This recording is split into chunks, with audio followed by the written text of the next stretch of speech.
Hello everyone, welcome all of you. So today's topic is Arab geographers or the contribution of Arab geographers in the field of geography. We have already discussed about the contribution of Romans and Greeks, and links are in the description box.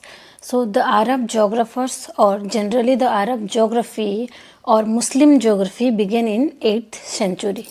So ये जो अरब geography था जो कब start हुआ, 8th century में start हुआ था और उनका जो स्टडी था बेसिकली 3 मेन फील्ड्स में रहा है, जैसे कि फिजिकल ज्योग्राफी, कार्टोग्राफी और mathematical geography. And apart from this fields वो अदर फील्ड्स में भी, जैसे कि हमारा astronomy, regional geography, political geography, ये सब्जेक्ट में भी जो है उनका जो है योगदान ज़्यादा रहा है. Their knowledge are based on the thoughts of Greeks, means they are totally influenced by the thoughts of Greeks. Greek के जितने भी सारे जोग्राफर्स थे, जैसे कि थेल्स, एनेक्सिमिंडर, हिकाटियस, हेरोडोटस, इराटोस्थेनीस, ये सारे जितने भी इम्पोर्टेंट जोग्राफर्स थे उनके थॉट से इंस्पायर्ड हुए थे. कौन? That is the Arab geographers. The open-minded and inquisitive nature of the Arabs, the journeys during the pilgrimage and for trade and commerce and their marine adventures added to their geographic knowledge. Arabs का खुला दिमाग और उनकी नई चीज़ के बारे में जानने की इच्छा था और फिर वो ट्रेड एंड कॉमर्स करते थे. ट्रेड एंड कॉमर्स एक्टिविटीज़ में वो ज़्यादा इन्वॉल्व थे.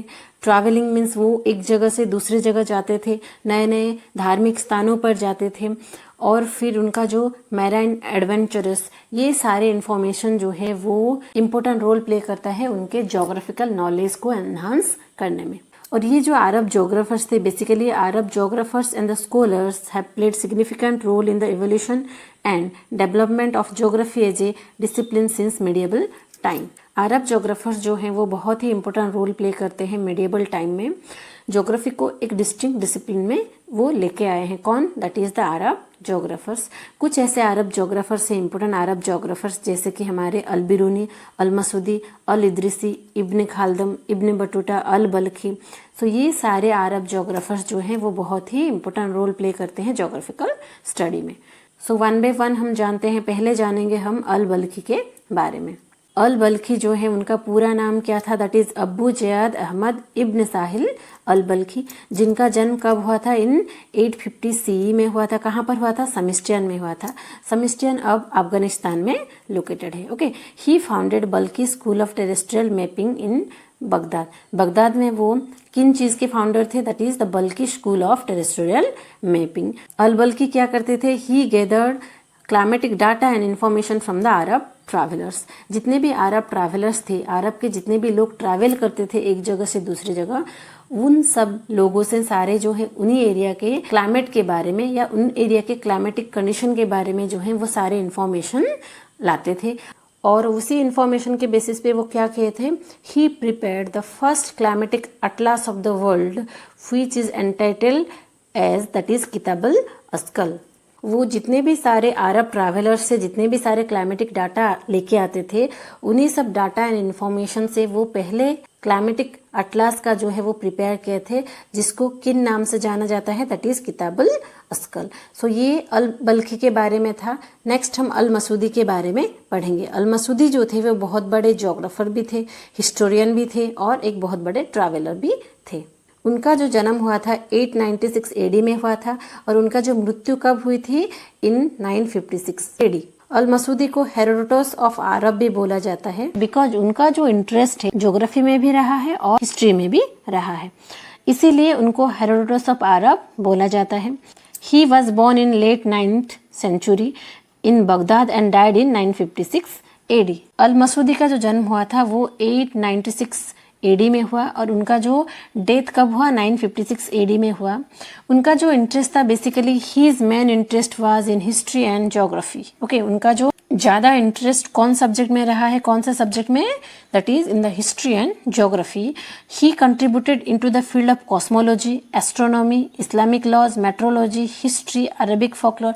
तो ये सारे सब्जेक्ट में भी, ये सारे फील्ड में भी जो है उनका कंट्रीब्यूशन ज़्यादा रहा है, जैसे कि कॉस्मोलॉजी में, एस्ट्रोनॉमी में, मेट्रोलॉजी में, ये सारे इम्पोर्टेंट फील्ड्स हैं, उस फील्ड में भी उनका जो कंट्रीब्यूशन ज़्यादा रहा है. अल मसूदी जो थे वो उनकी कुछ इम्पोर्टेंट बुक था. फर्स्ट बुक है दैट इज मुरुज अद-दहाब, जिसे मेडोज ऑफ गोल्ड भी बोला जाता है.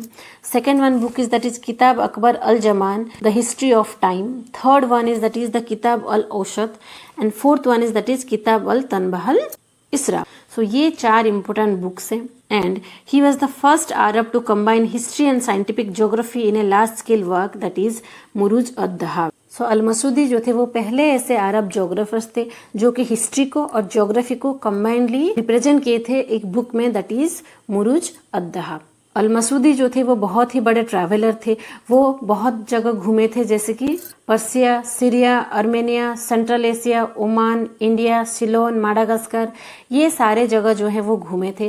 वो बहुत जगह ऐसे घूमते थे, ऑब्जर्व करते थे स्पेशली क्लाइमेटिक कंडीशन के बारे में, उसी पर्टिकुलर रीजन्स के क्लाइमेटिक कंडीशन के बारे में जो है वो ज़्यादा जानकारी लेके आते थे। और अल-मसूदी के हिसाब से means according to him earth is in spherical shape not flat.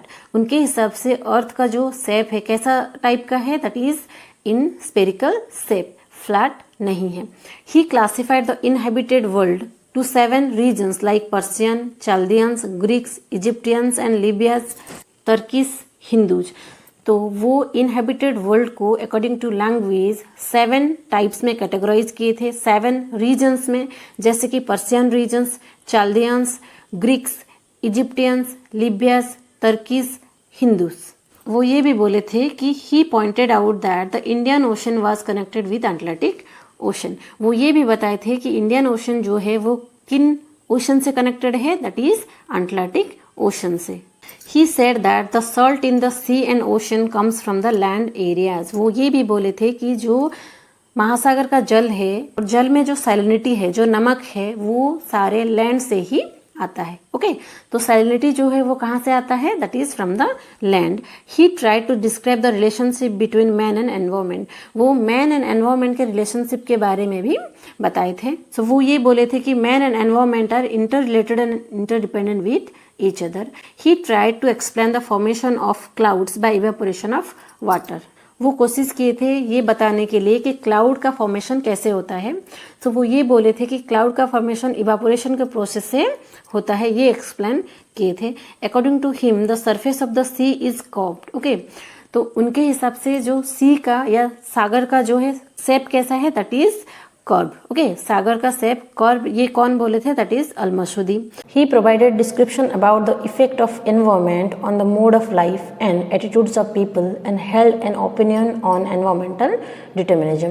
अल-मसूदी जो थे वो एनवायरमेंट एंड मैन के रिलेशनशिप के बारे में बोले थे और ये भी बोले थे कि ह्यूमन का लाइफ जो है उसका mode of life and attitude of peoples, जितने भी सारे ह्यूमन के लाइफस्टाइल जो है वो टोटली डिपेंड करता है एनवायरनमेंट के ऊपर और एनवायरनमेंट जो है वो लोगों के लाइफ में इफेक्ट डालता है। ये कौन बोले थे दैट इज अल-मसूदी। ओके, वो एनवायरमेंटल डिटर्मिनिज्म को भी ट्रेस दिए थे। He gave the name of the dark green sea to the Atlantic Ocean. तो वो अटलांटिक ओशन को डार्क ग्रीन सी का नाम दिए थे। तो ये था अल-मसूदी के बारे में। अब हम अल-बिरूनी के बारे में जानेंगे। तो अल-बिरूनी का जन्म जो है वो 973 एडी में हुआ था और उनकी मृत्यु जो है 1048 एडी में हुई थी। His full name is Abu Rayhan al-Biruni. उनका जो फुल नेम क्या था that is Abu Rayhan al-Biruni. He has been called as a founder of Indology, father of comparative religions and father of modern geodesy and the first anthropologist. Okay, उनको founder of Indology भी बोला जाता था। Okay, क्या बोला जाता था that is founder of Indology, father of comparative religions, father of modern geodesy and he was the first anthropologist. He was considered as a first anthropologist. Okay, he translated Patanjali to Arabic. वो Arabic में पतंजलि को जो है वो translate किए थे। He pointed out that the Indo-Gangetic plain was formed by the deposition of silt brought by the rivers. उन्होंने ये कहा था कि जो इंडो गैंगेटिक प्लेन है, ओके, ये इंडो गैंगेटिक प्लेन जो है वो कैसे फॉर्मेशन हुआ है by the deposition of sediments which are brought by the rivers. उन्होंने ये कहा कि जो इंडो गैंगेटिक प्लेन है वो रिवर के सेडिमेंट्स डिपोजिशन की वजह से ही हुआ है। He was popularised in astronomy and geography. Okay, वो बेसिकली किन 2 सब्जेक्ट में ज़्यादा इन्वॉल्व होते थे that is the subject astronomy and geography में। उनका जो कंट्रीब्यूशन ज़्यादा एस्ट्रोनॉमी में रहा है और ज्योग्राफी में भी रहा है। उनकी कुछ प्रमुख पुस्तकें थी जैसे कि Kitab Al Hind which is all about the geography of India. So Kitab अल हिंद वो 1030 एडी में लिखे थे। ये जो किताब अल हिंद है, ये book totally geography of India के बारे में है, मीन्स इंडिया के बारे में सारे इन्फॉर्मेशन जो हैं दी गई है। उन्होंने ज्योग्राफी ऑफ इंडिया के बारे में बहुत कुछ लिखा है, इंडिया के ज्योग्राफिकल पॉइंट ऑफ व्यू में बहुत ही कुछ इन्फॉर्मेशन दिया है। Second one book is that is किताब al Jawahir, third one is that is al Qanun al Masudi. उनका अदर इम्पोर्टेंट बुक्स भी है जैसे कि अतर अल बगिया, किताब अल सैदना। तो ये सारे बुक के कौन रचयिता थे, दैट इज अल बिरूनी। अल बिरूनी जो है वो बहुत से सारे बुक्स लिखते थे, वो 146 टोटल बुक्स लिखे हैं, उनमें से 95 बुक्स जो हैं वो एस्ट्रोनॉमी, मैथमेटिकल ज्योग्राफी और रिलेटेड टॉपिक में ही लिखे हैं। He was the first to discuss the difference of the length of the days and nights at different places. Okay, वो पहले ही ऐसे इंसान थे जो कि डिफ्रेंशिएट किए थे बहुत से सारे ऐसे जगहों के length of days and nights के बारे में, और वो एक बुक लिखे थे that is the name Risala which was written on this topic. He described the reasons of occurrence of floods and springs and he clearly explained the solar and lunar eclipse in his book that is Qanun al Masudi. Okay, वो सूर्य ग्रहण और चंद्र ग्रहण के बारे में जो है वो डिटेल इन्फॉर्मेशन दी थी अपने बुक में। The name of the book is that is Qanun al Masudi. Okay, इसी बुक में वो सूर्य ग्रहण के बारे में भी इंफॉर्मेशन दिए हैं, चंद्र ग्रहण के बारे में भी इंफॉर्मेशन दिए हैं। He said that Indian Ocean has link with the Red Sea and Persian Gulf. वो ये भी बोले थे कि इंडियन ओशन जो है, भारत महासागर जो है वो रेड सी के साथ भी कनेक्टेड है और पर्शियन गल्फ के साथ भी कनेक्टेड है। He also said that Himalaya is the source of the most of the perennial rivers of Asia. Okay, वो ये भी बोले थे कि जितने भी सारे पेरिनियल रिवर्स हैं एशिया के, उनका सोर्स ऑफ ओरिजिन कहाँ पर है, from the Himalayan mountain ranges. Himalaya से ही सारे जो नदियाँ हैं जो है उनका जो है ओरिजिनेट हुआ है। He also believed in geocentric concept. वो ये भी मानते थे कि अर्थ जो है वो सेंटर है, यूनिवर्स के सेंटर में लोकेटेड है अर्थ, और सारे जो सेलेस्टियल बॉडी हैं वो रिवॉल्व करता है अर्थ के around. So he believed in the geocentric concept. Okay, al Biruni का इम्पोर्टेंट बुक जो था दैट इज किताब अल हिंद, जहाँ पर वो सारे इन्फॉर्मेशन इंडिया के बारे में दिए हैं। वो इंडिया के बहुत जगह घूमे थे और भारत के कल्चर के बारे में, हिंदू बिलीफ के बारे में, हिंदू ट्रेडिशन के बारे में, ब्राह्मणियन कल्चर के बारे में, ओके, ये सारी चीज़ों के बारे में जो है ऑब्जर्व किए थे और अपने बुक दैट इज़ द किताब अल हिंद, ओके, उसी बुक में वो सारी इन्फॉर्मेशन जो है वो लिखे थे। He also attempted to measure the longest and the shortest distance of the moon and the sun from the earth. उन्होंने मेजर किया था दैट इज सन और पृथ्वी के लॉन्गेस्ट और शॉर्टेस्ट डिस्टेंस को। ही gave detailed information about the source of Indus and explained the phenomena on floods on its basin। वो जो है डिटेल इन्फॉर्मेशन दिए थे about the source of Indus reverse. Okay, कहाँ पर जो है इंडस रिवर का ओरिजिनेट हुआ है ये बोले थे, और ये भी एक्सप्लेन किए थे कि जो फ्लड होता है क्यों होता है और उसका जो कॉन्सिक्वेंस क्या क्या है। He studied the relationship of tides with the face of moon. वो टाइड्स के बारे में भी हमें इन्फॉर्मेशन दिए थे, दैट इज टाइड्स जो हैं और मून का जो फेस है वो इंटर रिलेटेड है और उनका जो है कनेक्शन है। He discussed and approved the Earth's theory of rotation on its axis and currently calculated the latitudes and longitudes of many places। सो अल-बिरूनी जो हैं वो theory of rotation of earth on its axis concept को जो है वो approve किए थे। Okay, सो वो जो है रोटेशन ऑफ अर्थ के बारे में बोले हैं कि अर्थ जो है वो अपने एक्सिस में रोटेट करता है, और वो ये भी किए थे सारे जो डिफरेंट प्लेसेस हैं उन सब प्लेसेस का लैटिट्यूड्स एंड लॉन्गिट्यूड्स को भी वो कैलकुलेट किए थे। तो ये था अल-बिरूनी के बारे में। नेक्स्ट हम अल-इदरीसी के बारे में पढ़ेंगे। अल-इदरीसी जो थे उनका जो जन्म कब हुआ था 1100 AD में हुआ था, और उनका जो मृत्यु कब हुई थी 1165 AD में।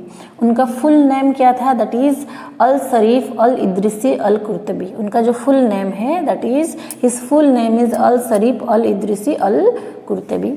अल-इदरीसी का जन्म कब हुआ था? Al-Idrisi was born in Sabta which is now the Spanish port city of Ceuta in Morocco. He wrote amusement for him who desired to travel around the world in 1154. उनका एक important book है that is the name amusement for him who desired to travel around the world, और ये book वो कब लिखे थे? In the year 1154 में। Okay, he pointed out that the torrid zone was not habitable.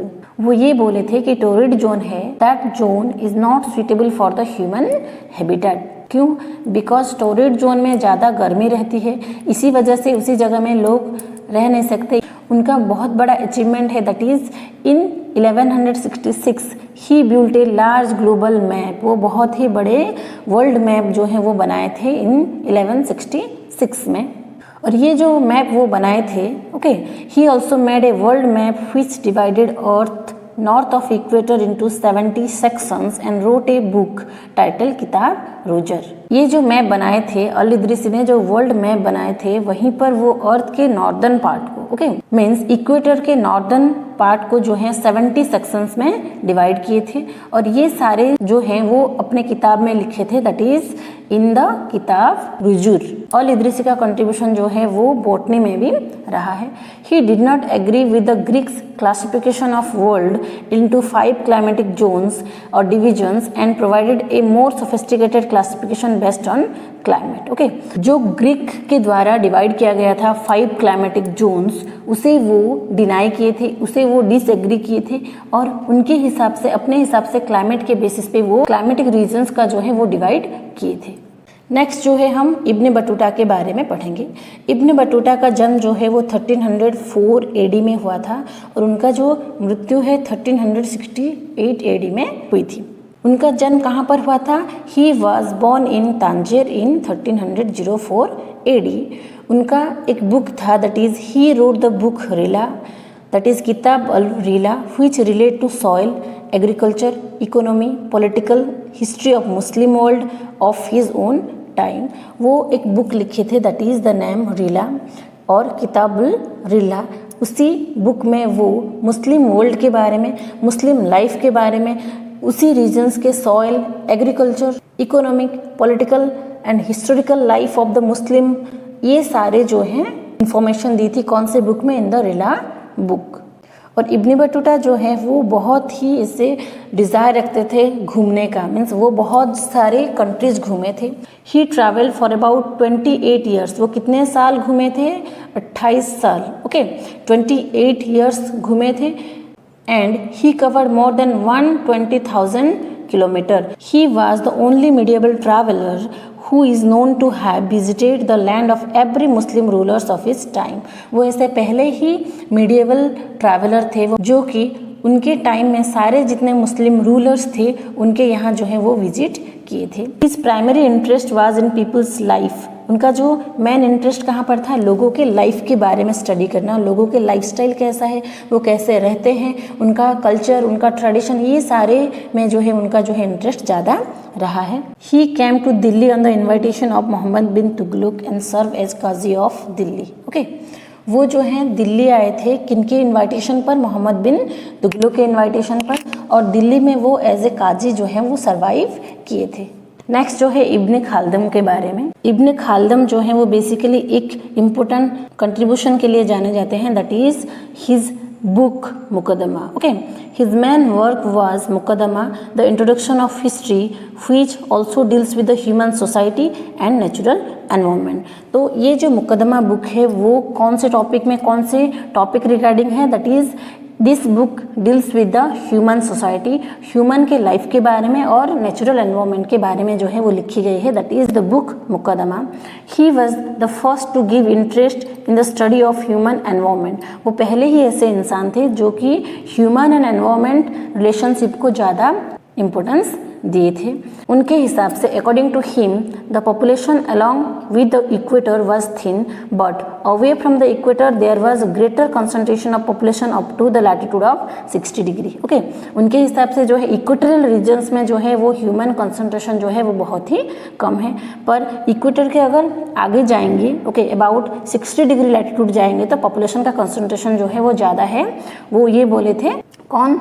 That is Ibn Khaldun। Okay, he pointed out that the northern hemisphere is more densely populated than the southern hemisphere। वो ये भी बोले थे कि northern hemisphere में ज़्यादा लोग रहते हैं as comparison to the southern hemisphere. Southern hemisphere में कम लोग रहते हैं, बट नॉर्दर्न हेमिस्फीयर में जो है वो ज़्यादा ह्यूमन का कंसंट्रेशन है।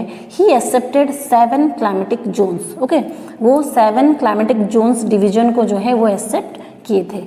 Ibn Khaldun is considered as one of the early environmental determinists as he tried to correlate man and his environment in a scientific way.